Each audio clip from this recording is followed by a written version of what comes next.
Greetings to all of you. Ramayana किसने लिखी? आप में से ज़्यादातर लोग कहेंगे गोस्वामी तुलसीदास जी ने। गोस्वामी तुलसीदास जी ने जो लिखा है वो है श्री रामचरितमानस। रामायण के रचयिता हैं महर्षि वाल्मीकि जी। तो दोस्तों, आज की कहानी उसी की है कि महर्षि वाल्मीकि जी ने जब अपनी रामायण पूरी लिख ली, कंप्लीट कर ली, और उनको एक बहुत खुशी मिली कि उन्होंने एक महाकाव्य लिख लिया है, पूरा कंप्लीट कर लिया है। तो अब वो चाहते थे कि एक थर्ड पर्सन ओपिनियन हो जाए, एक क्रिटिकल ओपिनियन किसी व्यक्ति की मिल जाए कि मेरा महाकाव्य कैसा है। उसी समय उधर से नारद जी निकल रहे थे। नारद जी उनके घर आए। महर्षि वाल्मीकि जी ने उनको अपनी रामायण दिखाई और उनसे कहा कि इसको पढ़ें और इस पर अपनी राय दें, अपनी ओपिनियन दें। नारद जी ने उसको पढ़ा, देखा और देख के उसकी बहुत तारीफ की। बोले, वाह भाई वाह, क्या महाकाव्य लिखा, बहुत बढ़िया, इतनी अच्छी रामायण। वाल्मीकि जी बहुत प्रसन्न। नारद जी ने कहा, हाँ बहुत ही अच्छी रामायण आपने लिखी है। और ये कह के वो जाने वाले थे कि चलते चलते एक बात कह गए कि लेकिन हनुमान जी ने इससे अच्छी रामायण लिखी है। ये कह के वो वहाँ से चले गए। अब वो तो चले गए, लेकिन वाल्मीकि जी के दिमाग में एक पॉइंट स्ट्राइक करने लगा बार बार कि मुझसे अच्छी रामायण भी एग्जिस्ट कर रही है, और वो हनुमान जी ने लिखी हुई है। हनुमान जी उस समय अपने दुनिया के सारे कार्य करके राम जी के सिंहासन के, राम के राज्याभिषेक के बाद उन सब से विदा लेकर दुनिया से अलग होकर अपना कैलाश पर्वत पर चले गए थे और वहीं पर अपना ध्यान करते थे, शिव जी की आराधना करते थे।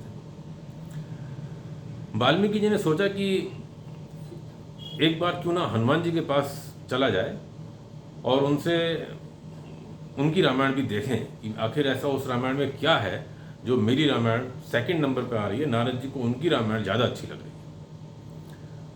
वाल्मीकि जी गए कैलाश पर्वत पे, हनुमान जी से मुलाकात हुई, प्रणाम, ग्रीटिंग्स के बाद आइए। हनुमान जी ने पूछा, बताइए ऋषिवर कैसे आना हुआ? वाल्मीकि जी ने बताया कि मैंने एक रामायण लिखी है, लेकिन नारद जी आए थे और उन्होंने कहा कि आपने जो रामायण लिखी है वो मेरी रामायण से अच्छी है। हनुमान जी ने भी रामायण लिखी थी, उसको हनुमत रामायण कहते हैं, और वो रामायण कैलाश पर्वत की एक बहुत बड़ी शिला पर लिखी हुई थी। हनुमान जी ने कहा कि हाँ वो लिखी है मैंने रामायण, आप जाके देख लें, पढ़ लीजिए। वाल्मीकि जी ने उसको रामायण को पढ़ा और पढ़ने के साथ साथ उनकी आंखों से तो आंसू बहने लगे, रोने लगे।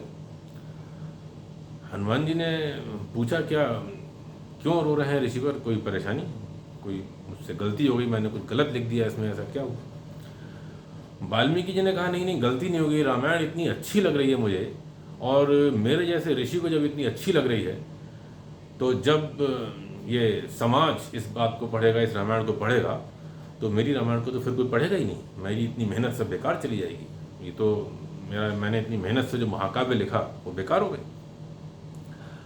हनुमान जी ने कहा कि आप चिंता ना करें, अगर ऐसी बात है तो। उन्होंने तुरंत अपना विशाल रूप धारण किया, एक कंधे पर महर्षि वाल्मीकि जी को बिठाया और अपनी दूसरे हाथ से वो शिला उठाई जिस पर रामायण लिखी हुई थी, हनुमत रामायण लिखी हुई थी, और दोनों को लेके वायु मार्ग से समुद्र किनारे आ गए, और उन्हीं के सामने वो अपनी हनुमत रामायण उन्होंने समुद्र में बहा दी, समुद्र में फेंक दी। और इस तरह वाल्मीकि की रामायण अमर हो गई। दोस्तों, कहानी तो ये यहीं तक ही है, लेकिन इसमें मैसेज क्या है?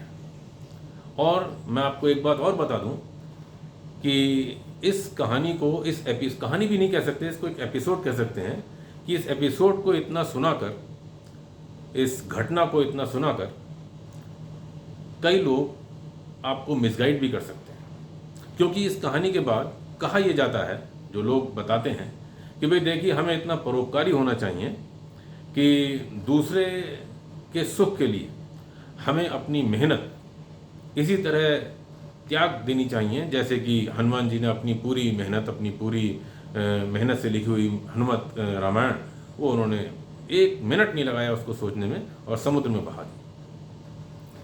मैं यहाँ पर ये कहना चाहूँगा कि ठीक है, बात तो अच्छी है कि दूसरे पर परोपकार करने के लिए हमें अपनी की हुई मेहनत का आउटकम इसी तरह त्याग देना चाहिए जैसे कि हनुमान जी ने त्याग दिया। लेकिन कब, यही ट्विस्ट है, कब ऐसा हमें करना चाहिए? हमें ऐसा तब करना चाहिए जब हम हनुमान जी की पोजीशन पे हो। यानी देखिए, बात को समझिए, कॉन्सेप्ट शुड बी क्लियर। बात यह है कि इस कहानी में, इस एपिसोड में 2 पात्र हैं, महर्षि वाल्मीकि और हनुमान जी। हनुमान जी अपनी दुनिया में जो आए थे, उस दुनिया के लिए सारे कार्यकलापों को पूरा करने के बाद दुनिया को त्याग कर, समाज को त्याग कर, दुनिया से अलविदा कहकर वो एक सन्यास जैसी ज़िंदगी बिताने के लिए कैलाश पर्वत जा चुके हैं। अब उन्हें दुनिया से कोई मतलब नहीं है, उनका कोई उसमें अटैचमेंट नहीं, उनका कोई रोल नहीं है उसमें। और दूसरे पात्र हैं महर्षि वाल्मीकि, जो अभी इसी समाज में रह रहे हैं और उन्हें अपनी रेपुटेशन इसी समाज में बनानी है। तो यदि आप इस दुनिया से डिटैच्ड हैं, आपको इस दुनिया से, इस समाज से कोई मतलब नहीं है, ये समाज में आपको जो करना था आप कर चुके हैं, आप एक वानप्रस्थ आश्रम की ज़िंदगी जी रहे हैं, तब तो आप ऐसा कर सकते हैं। लेकिन यदि आप इसी समाज का हिस्सा हैं, आप इसी समाज में रह रहे हैं और आपको इसी समाज में अपनी रेपुटेशन इस्टेब्लिश करनी है, तब ये कदम आपके लिए नहीं है। अगर आप समाज से अलग हैं, आप समाज में रहकर सारे काम कर चुके हैं, उससे आप निवृत्त हो चुके हैं, तब तो आप ठीक है, नेकी कर दरिया में डाल, कोई दिक्कत नहीं। लेकिन यदि आप समाज में ही रह रहे हैं तो आपका फर्स्ट प्रायोरिटी है, आपकी प्रथम वरीयता है समाज में अपनी रेपुटेशन को इस्टेब्लिश करना।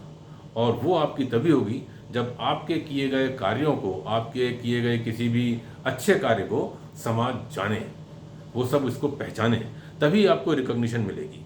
तो यदि आप अपने आप को हनुमान जी के प्लेस पर पाते हैं, आप दुनिया के सारे काम कर चुके हैं, दुनिया से आपको कोई मतलब नहीं है, आप समाज से अलग हो चुके हैं, तब आप ऐसा कर दें, कोई दिक्कत नहीं।